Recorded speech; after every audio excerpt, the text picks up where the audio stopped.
Hello everyone, एक बार फिर से आप सभी लोगों का स्वागत है आपके अपने यूट्यूब चैनल माया स्टडी सेंटर पे। आज क्लास में करेंगे क्लास 9 का अध्याय 5 यूक्लिड की ज्यामिति का परिचय का प्रश्नावली पार्ट में 1। इसका परिचय पार्ट अपन ने कंप्लीट कर लिया है। अगर आपने वो पीछे का वीडियो नहीं देखा तो प्लीज पहले वो पीछे का वो वीडियो देखिए, क्योंकि आप इस चैप्टर के क्वेश्चन तभी कर सकते हो जब आपको पीछे के वो परिचय पाठ में जो भी आपको अभिधारणाएं अभिग्रही को परिभाषा समझाएगी उनको आपने समझा है तो भी आप इस चैप्टर में जो प्रश्नावली है ना इसके आंसर दे सकते हैं। क्वेश्चनों के आंसर अन्यथा आप बिल्कुल भी नहीं दे सकते।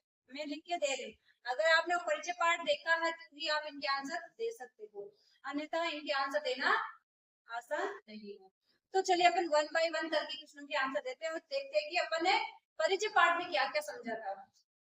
सबसे पहला क्या है, पहला क्वेश्चन है कि हमें बताना है कि जो कथन हमें दिए गए वो सत्य है या असत्य। सत्य है तो क्यों सत्य है, असत्य है तो क्यों असत्य, अपन को कारण भी बताना है। तो सबसे पहला क्या है, एक बिंदु से होकर केवल एक ही रेखा खींची जा सकती है।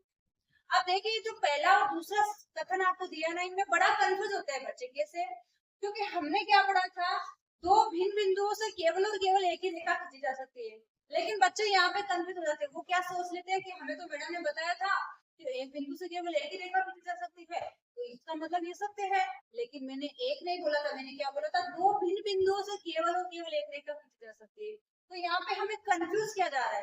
एक बिंदु से तो कितनी भी अनगिनत रेखाएं खींच सकती है, जैसे मान लो ये एक बिंदु है मेरा और मैं इस बिंदु से कितनी भी रेखाएं खींच सकती हूँ, जितनी मर्जी है ना उतनी रेखाएं खींच सकती हूँ, ठीक है ना। तो इसका मतलब क्या है, ये वाला कथन है ना पहला, ये असत्य है। क्यों? क्योंकि एक बिंदु से अनगिनत रेखाएं खींची जा सकती है, इसलिए ये वाला पहला वाला कथन अपन का क्या है, गलत है। नहीं एग्जाम्पल अपन ने समझ भी लिया, ठीक है। असत्य है क्योंकि एक बिंदु से अनगिनत रेखाएं खींची जा सकती है, ठीक है। सेकंड वाला क्या, दो भिन्न बिंदुओं से होकर जाने वाली असंख्य रेखाएं। अब देखो इसमें भी कंफ्यूज कर रहा है, दो बिंदु होकर दिए हैं, उनसे असंख्य रेखाएं खींच सकते हैं क्या, नहीं खींच सकते। अपन ने क्या पढ़ा था कि जो अभिधारणा थी यूक्लिड की पहली ही अभिधारणा थी कि दो भिन्न बिंदुओं से केवल, अगर दो ही बिंदु दिए उन दो बिंदुओं से केवल और केवल एक ही रेखा खींची जा सकती है, या आप क्या बोल सकते हैं कि एक अद्वितीय रेखा ही खींची जा सकती है। लेकिन हमें तो दिया गया है दो भिन्न बिंदुओं से अगर असंख्य रेखाएं जाती नहीं जाती भैया। दो भिन्न बिंदु अगर दिए हैं, चाहे ये से भी हो तो इनसे अपन एक ही सकते हैं, ये से है वो भी एक ही सकते हैं, इसका मतलब क्या है, ये भी कथन क्या है हमारा असत्य हो जाएगा। तो अपन क्या लिखेंगे, असत्य, क्योंकि दो भिन्न बिंदुओं से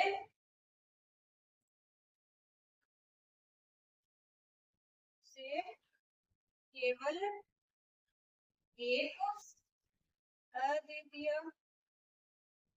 रेखा खींची जा सकती है। अगर एक ही बिंदु दिया तो अनगिनत रेखाएं खींच सकते, लेकिन अगर दो भी बिंदु दे दिए, हमें दो बिंदु दे दिए तो उनसे एक ही रेखा खींच सकते, ठीक है। थर्ड नंबर पे क्या, एक शांत रेखा दोनों ओर अनिश्चित रूप से बनाई जा सकती है।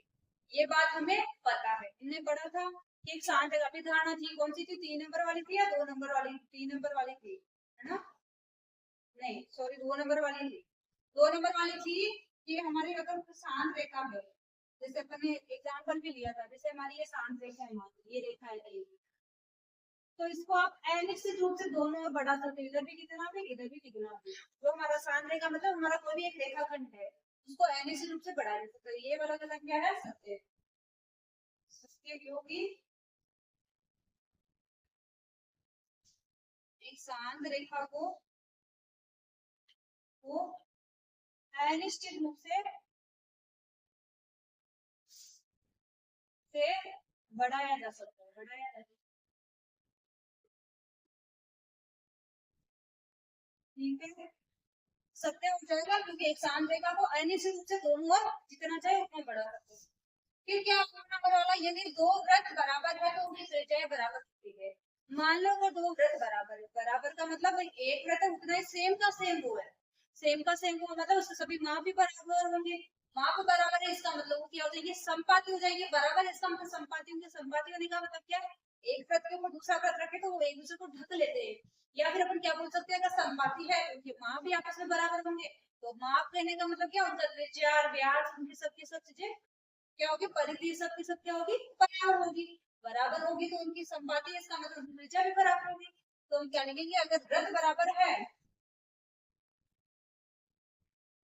यदि पहले तो हमें लिखना सत्य है, क्योंकि अगर वृत्त बराबर है तो उनकी त्रिज्या भी हमेशा क्या होगी, बराबर ही होगी। तो हम लिखेंगे सत्य, क्योंकि यदि दो वृत्त बराबर है तो वे समपाती होंगे, इसलिए उनके सभी माप भी क्या होंगे, के सभी माप बराबर होंगे और उनकी त्रिज्या भी क्या होगी, की त्रिज्या भी बराबर होगी।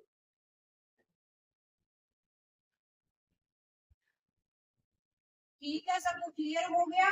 तो किसी भी दो वृत्त अगर बराबर है तो उनकी त्रिज्या भी बराबर क्यों होती है, क्यों, क्योंकि वो अगर बराबर है वृत्त तो वो परस्पर संपाती होंगे। संपाती है तो उनके सभी के सभी माप क्या होंगे, बराबर होंगे, इसलिए उनकी त्रिज्या भी क्या होगी, बराबर होगी। इसलिए ये क्या हो गया, सत्य हो गया।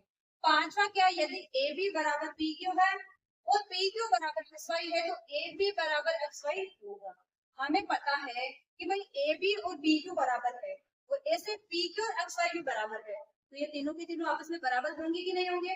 अपन ने कौन सा पढ़ा था, कौन सा पढ़ा था, अभिग्रहित, जिसमें अपन ने पढ़ा था ना अभिग्रहित, कि अगर कोई भी एक वस्तु के बराबर दूसरी वस्तु है तो वो क्या होगी, सभी की सभी एक ही वस्तु के बराबर जितनी भी वस्तुएं होती है वो सभी की सभी आपस में क्या होती है, बराबर होते हैं। अभिग्रहित था हमारा पहला ही था अभिग्रहित। तो हम क्या लिखेंगे, थोड़ा इसको क्लीन करना पड़ेगा, नहीं तो आएगा नहीं, यहाँ ऊपर करते हैं। ये तीनों भाई, ये पी क्यू इसके बराबर है, ये भी ये दोनों बराबर है, इसी पी क्यू बराबर ये है एक्स वाई, इसका मतलब ये तीनों की तीनों आपस में क्या हो जाएगी, बराबर हो जाएगी।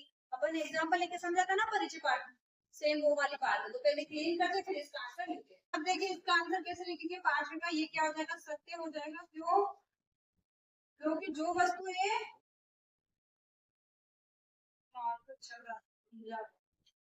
क्योंकि जो वस्तु है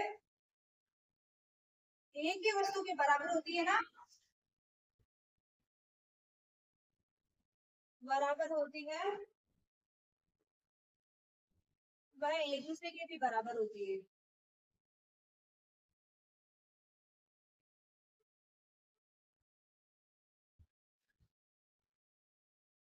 ये वाली बात क्या हो जाएगी, सत्य हो जाएगी। क्यों, क्योंकि अपन ने क्या पढ़ा था कि अगर कोई भी दो वस्तुएं हैं, दो का एग्जाम्पल है, सॉरी नाम आ गया, कोई भी वस्तु अगर एक ही वस्तु के बराबर कितनी भी हो, चलो कितनी भी वस्तु अगर एक ही वस्तु के बराबर है तो वो सभी की सभी आपस में बराबर हो जाएगी। अपन एग्जाम्पल भी दिया, देखो अपन को कि ए बी के बराबर क्या है, तो इस पी क्यू के बराबर है एक्स वाई। तो मान लो अगर ये 5 की है, ये भी मान लो ये ए बी 5 की है, तो पी क्यू भी कितनी हो जाएगी, 5 से, और बी क्यू के बराबर एक्स वाई है तो ये भी कितनी हो जाएगी, 5 की। तो ये वाली बात अपन किसी तो होगी ना कि ए बी बराबर क्या हो जाएगी, एक्स वाई, ए बी और एक्स वाई की क्या होगी, बराबर होगी। तो ये वाली बात हो जाएगी सत्य। तो सत्य क्यों है, क्योंकि जो वस्तुएं एक ही वस्तु के बराबर होती है वो एक दूसरे के बराबर होती है। ठीक है, तो पहला क्वेश्चन हमारा हो जाता है कंप्लीट। अब हम करते हैं क्वेश्चन नंबर 6, जिसमें हमें क्या करना है, कुछ कुछ वर्ड्स दिए हैं उनकी हमें परिभाषाएं बतानी है, यानी कुछ पद दिए गए हैं उनकी परिभाषा हमें लिखनी है। जैसे वर्ग की लंब रेखाएं क्या होती है, समांतर चतुर्भुज क्या होता है, या समांतर, सॉरी समांतर रेखाएं, चतुर्भुज समांतर रेखाएं, तो इनकी परिभाषा अपन को क्या करना है, बताना। तो मैंने ऑलरेडी आप लोगों की सुविधा के लिए परिभाषा यहाँ पे लिखी है। मैं एक एक करके एग्जांपल लेके आप लोगों को समझाती हूँ, क्योंकि मैं अगर परिभाषाएं बाद में क्लास रिकॉर्डिंग करते टाइम स्टार्ट करके लिखती तो फिर क्लास बहुत लंबी हो जाएगी, आप खुद इसको स्किप स्किप स्किप करते जाओगे, उसको आगे आगे निकालते, फॉरवर्ड फॉरवर्ड फॉरवर्ड आगे करोगे। इससे अच्छा मैंने परिभाषा लिखी है, मैं वन बाय वन करके आपको एक्सप्लेन कर देती। ठीक है, सबसे पहला क्या, समांतर रेखाएं। तो समांतर रेखा हमारे क्या होती है, जैसे ये यहाँ पे ले ये दो रेखाएं ये आपस में क्या समांतर है, या फिर ये दो रेखाएं ये आपस में क्या समांतर है। या फिर ये दो रेखा ये आपस में क्या समांतर रेखाएं क्या होती है, इनके बीच का गैप भी देखो हमेशा बराबर होता है, ये कभी भी कहीं भी मिलती नहीं है और कभी भी एक दूसरे को काटती नहीं है।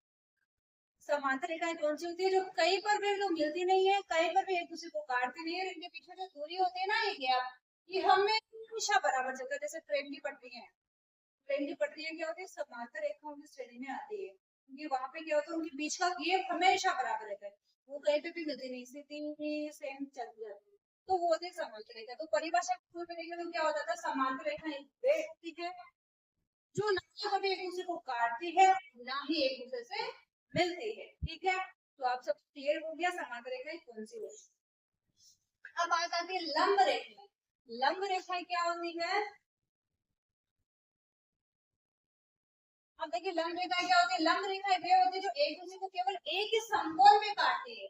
यानी कि मान लो जैसे हमारा ये क्या है, ये एक रेखा है, ये भी एक रेखा, ये दोनों इस 90 डिग्री के कोण पे एक दूसरे को काटते हैं। का मतलब क्या है, दोनों एक दूसरे से यहीं पे मिल रही है 90 डिग्री पे, तो इसका मतलब क्या है, ये भी लंब रेखा है, ये भी लंब, यानी कि या फिर आप इससे ले लो, तो ये भी क्या है, लंब रेखा है, ये भी 90 का है, ये भी इधर से देखे तो ये 90 का है, इधर से देखे तो ये 90 का है। तो लंब रेखाएं कौन सी होती है, लंब रेखाएं वे होती है जो एक दूसरे को केवल एक ही समकोण से, समकोण का मतलब क्या होता है 90 डिग्री का, एक ही समकोण में काटती है, वो होती है हमारी लंब रेखाएं। ठीक है, तीसरा उदाहरण क्या है, रेखाखंड।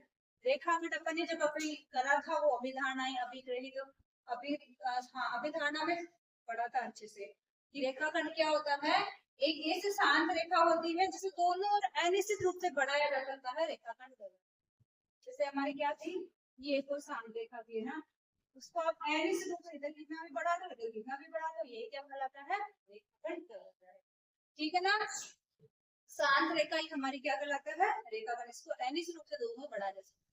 ओके, फिर चौथा की वृत्त की त्रिज्या। अब वृत्त की त्रिज्या की परिभाषा क्या हो जाएगी, जैसे मान लो ये हमारा एक वृत्त है, ये में बना लेते छोटा है ना, ये इसका केंद्र है।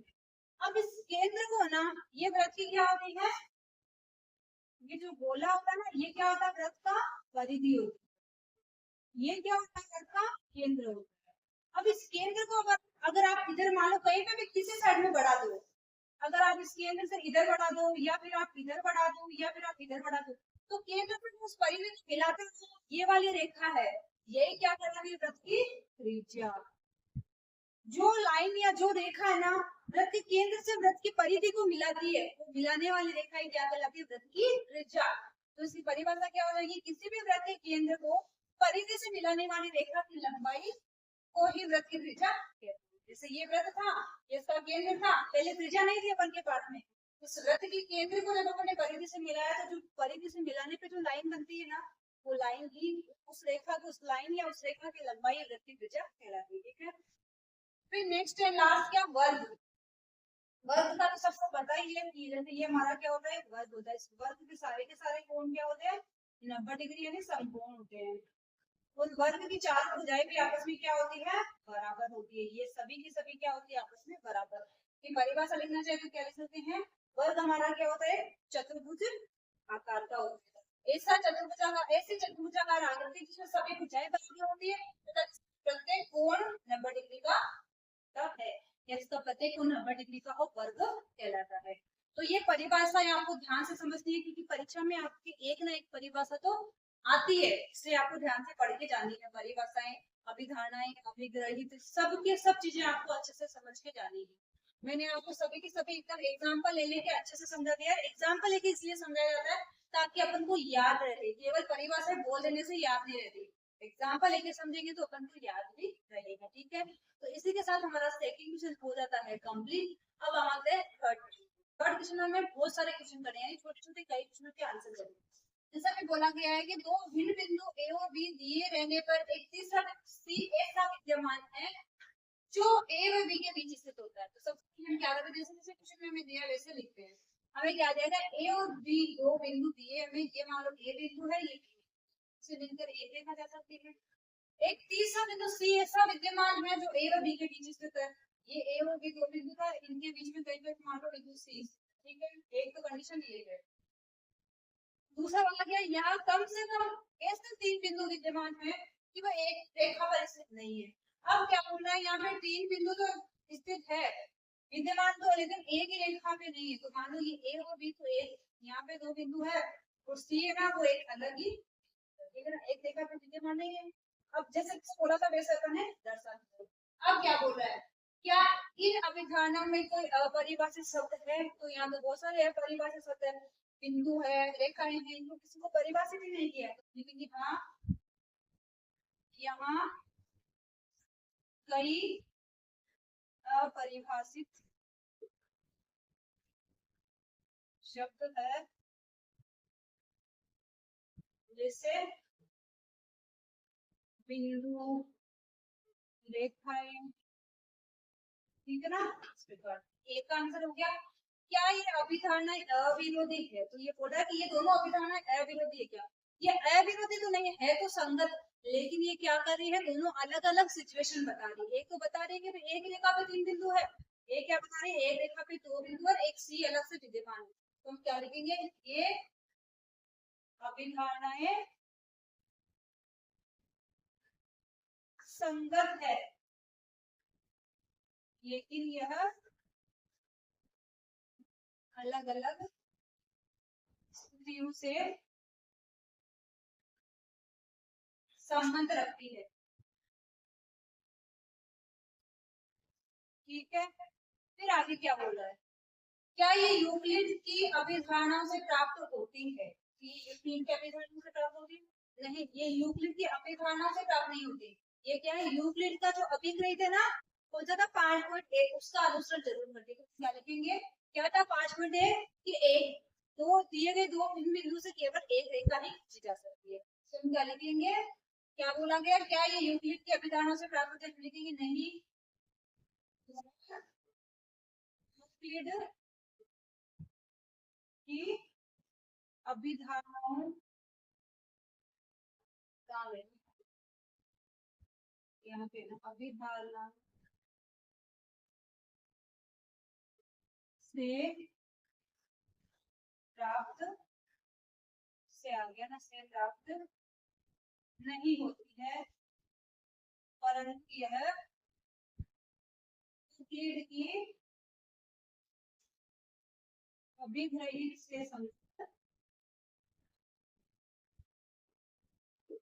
संबंध रखती है। तो यूक्लिड का अभिग्रहित क्या था, 5.1 क्या था,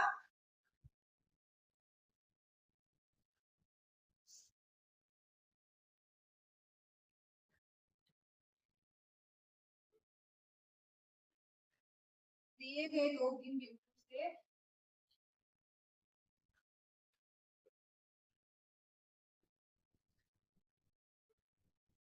बिंदु से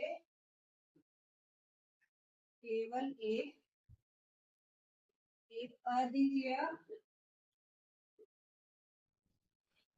रेखा खींची जा सकती है।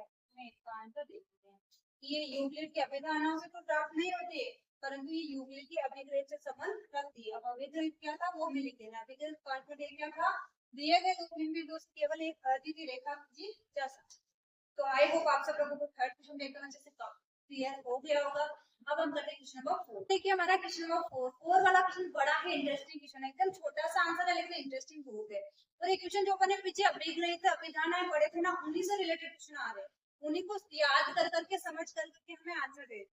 देखिए सबसे पहले क्वेश्चन क्या देगा, ये जो दो बिंदु ए और बी के बीच एक बिंदु सी ऐसा स्थित है, यानी कि ये हमारा कोई भी दो बिंदु है, ये हमारा ए है और ये हमारा है बिंदु बी।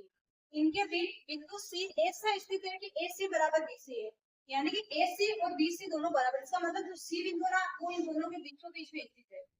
जब भी तो ए सी और बी सी दोनों बराबर होंगे ना, हर कहीं पे स्थित करेंगे तो बराबर थोड़ी होंगे। अगर इसको बीचों बीच में रखेंगे तो ए सी और बी सी दोनों क्या है, आपस में बराबर है। तो हमें सिद्ध करके बताना है कि ए सी बराबर क्या है, ए बी का, ए बी एक बटा, ए बी का मतलब जो पूरा हमारा है ना भाग, पूरा भाग है ना, उसमें अगर 2 का भाग लगा दे उसके बराबर क्या हो जाएगा, एसी हो जाएगा। वो अपन को सिद्ध करके बताना है। और एक आकृति खींचकर हमें स्पष्ट भी करना है। तो हमने आकृति को खींच लिया, भाई ए बी के बीच में क्या है, बिंदु सी स्थित है। तो सबसे पहले हमें क्या करना, हमें पता है कि ए बी बराबर क्या है, हमें दिया गया सॉरी ए सी बराबर क्या है, बी सी है, यानी कि ये ए सी और बी सी बराबर है, ये दोनों आता है, ये दोनों आता है, इनको जोड़े तो पूरा भाग बन जाता है।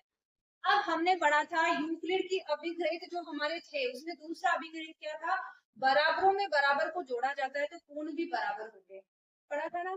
तो ये दोनों अगर बराबर है और इसमें कोई समान चीज मैं जोड़ दूं तो भी ये दोनों बराबर भी रहेंगे ना। भाई ये ए से और बी से दोनों बराबर है, बराबरों में अगर बराबर को जोड़ा जाता है तो पूर्ण भी बराबर होते हैं।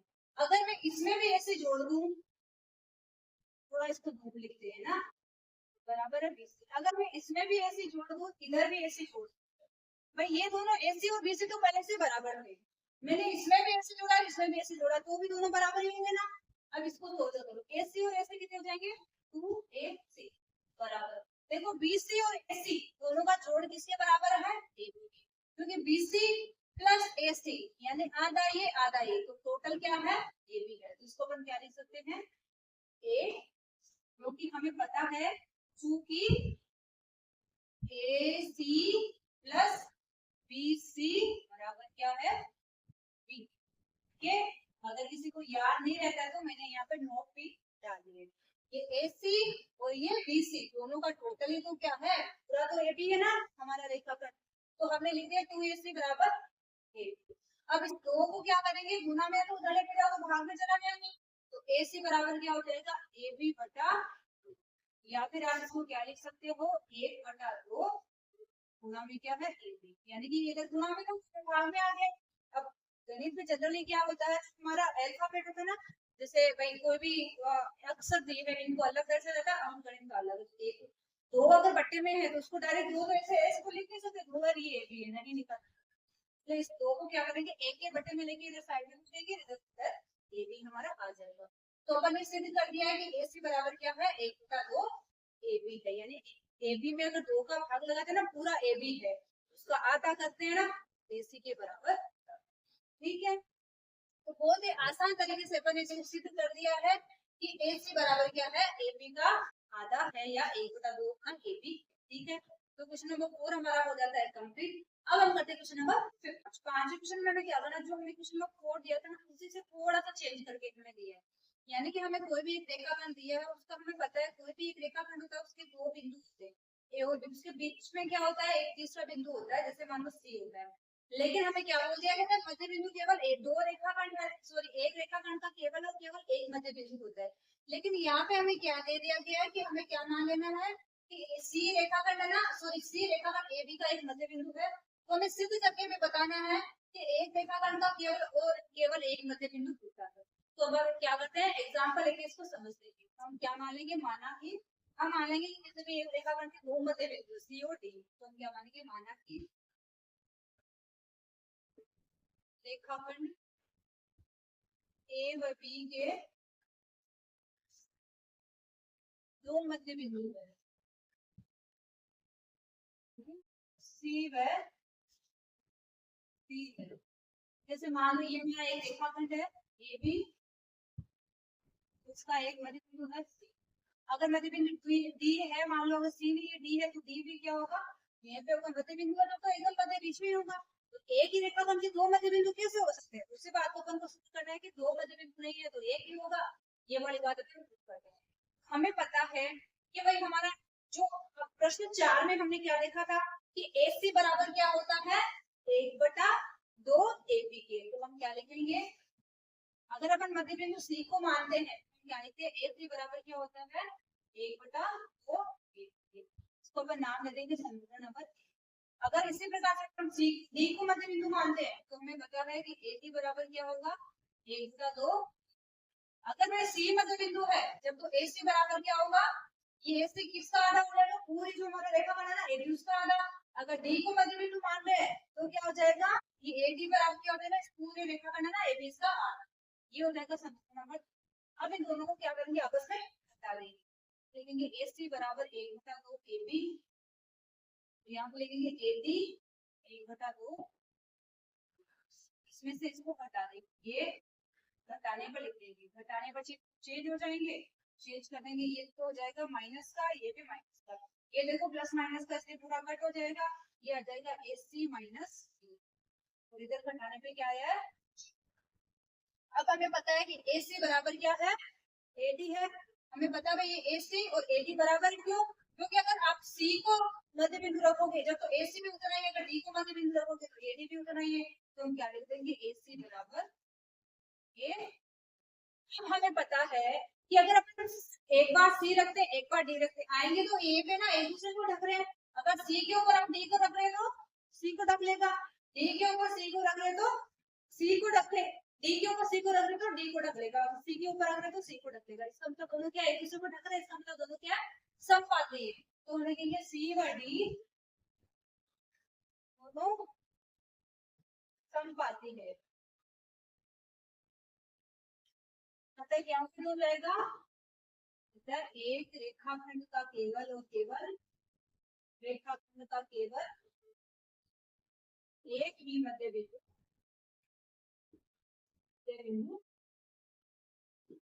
अपन ने सिद्ध भी कर दी है कि एक रेखाखंड का केवल और केवल एक ही मध्य बिंदु होता है, क्योंकि तो अगर अपन मध्य बिंदु C को लेंगे D को रख लेगा, D को लेंगे तो C को रख लेगा, इसलिए अपन को पता चल गया कि भाई एक रेखाखंड का केवल एक ही मध्य बिंदु होता। ठीक है, अपन ने भी एग्जांपल लेके इसको प्रूव भी करके बता दिया है कि केवल और केवल A भी अगर एक रेखाखंड है तो उसका मध्य बिंदु क्या होगा, एक ही।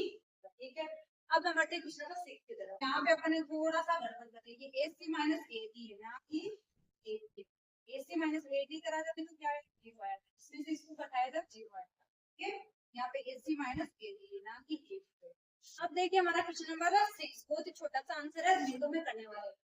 क्वेश्चन क्या है कि यदि एक हमें आकृति दी, इसमें भी दिया गया कि AC बराबर क्या है AD, यानी कि AC यहाँ से लेके यहाँ तक जितना है ना, इसके बराबर क्या है B से लेके D तक है। तो सिद्ध कीजिए कि AB बराबर CD, तो हमें सिद्ध करके बताना ये जो हमारा AP है ना, ये A और B इसके बराबर में क्या है CD है। तो हमें सबसे पहले तो क्वेश्चन में क्या दिया है, हमें दिया गया कि AC बराबर क्या है BD। अब देखो हमें पता है कि भाई ये यहाँ से लेके यहाँ तक AC है ना, ये और ये यहाँ से यहाँ तक लेके BC है, इसको अपन प्रूफ करके देखें। इस AC में से अगर आप इस BC को घटा दो, AC माइनस कर देंगे अगर BC, तो किसके बराबर होगा, इस BD में से अगर आप किसको घटाओगे BC को, BD माइनस BC, क्योंकि इस पूरे को ये AC और BC तो बराबर है, ये क्या बोल रहा है ये AC और ये BD दोनों बराबर है ना। अगर आप इसमें से ना इस AC में से अगर आप इसको निकाल दो BC और इधर आप इस BD में से BC को निकाल दो तो क्या बचेगा, तो यही बचेगा कि क्या बराबर हो जाएगा AB बराबर CD, क्योंकि अगर इसमें से ये घटाओगे AB में से AC में से BC घटाओगे तो क्या बचेगा AB, और इधर भी क्या बच जाएगा BD में से BC घटाओगे तो क्या बच जाएगा CD। तो ये अपन की प्रूफ हो गया, अपन ने एकदम आसान तरीके से प्रूफ कर दिया कि इसमें से अगर इसको उठाएंगे तो क्या बचेगा ये, क्योंकि देखो ये पूरा हिस्सा है एस, कितना इधर क्या है बीडी। अब इस AC में से ये पार्ट निकाल दो आपको क्या बचेगा, AC में से ये कटा तो क्या आ गया, इधर क्या है BD पूरा है, इसमें से BC घटा दोगे अगर आप BD में से तो क्या बचेगा CD तो बचेगा ना, यही हम प्रूफ करना है कि AB बराबर CD हो जाएगा। ठीक है, अब हम करते हैं क्वेश्चन नंबर 7 जो कि क्या है प्रश्नावली का हमारा लास्ट क्वेश्चन है। क्वेश्चन हमारा क्या है, यूक्लिड के अभिग्रहितों की सूची में दिया हुआ अभिग्रहित 5 सर्वव्यापी सत्य है, सत्य क्यों माना जाता है, पांचवी अभिधारणा से संबंध नहीं है, यानी कि अभिग्रहित 5 हमारा क्या था कि पूर्ण अपने भाग से हमेशा बड़ा होता है, लेकिन वो सर्वव्यापी सत्य क्यों माना जाता है वही हमें बताना है। लेकिन ये अभिधारणा 5 से संबंध नहीं रखता है, अभिधारणा 5 तो हमारी अलग ही थी, उससे संबंध नहीं है इसका। तो हमने इसका आंसर ऊपर वाले का क्या देना है कि यूक्लिड के अभिग्रहित 5 के अनुसार, यानी कि 5 अभिग्रहित क्या थी कि ये पूर्ण अपने भाग से बड़ा होता है, और ये सत्य क्यों है, इस अभिग्रहित को सर्वव्यापी सत्य क्यों माना जाता है, क्योंकि ये संसार की सारी वस्तुएं ना उन सब पे लागू होता है, विश्व के किसी भी भाग में किसी भी वस्तु के लिए सत्य होता है। ये बात है ना कि पूर्ण अपने भाग से बड़ा होता है, ये संसार के सभी वस्तुओं पे सेम रूप से लागू होता है कि पूर्ण हमेशा अपने भाग से बड़ा होता है। ठीक है, तो इसी के साथ हमारी ये प्रश्नावली हो जाती है कंप्लीट। अगर क्लास अच्छी लग रही है तो क्लास रिलेटेड प्यारा सा कमेंट जरूर कर दीजिएगा, वीडियो को अपने दोस्तों के साथ शेयर कर दीजिएगा, क्लास को लाइक कर दीजिए और चैनल पे नया है तो चैनल को जरूर सब्सक्राइब कर लीजिए। अब हम मिलते हैं एक और नेक्स्ट वीडियो में, तब तक के लिए बाय।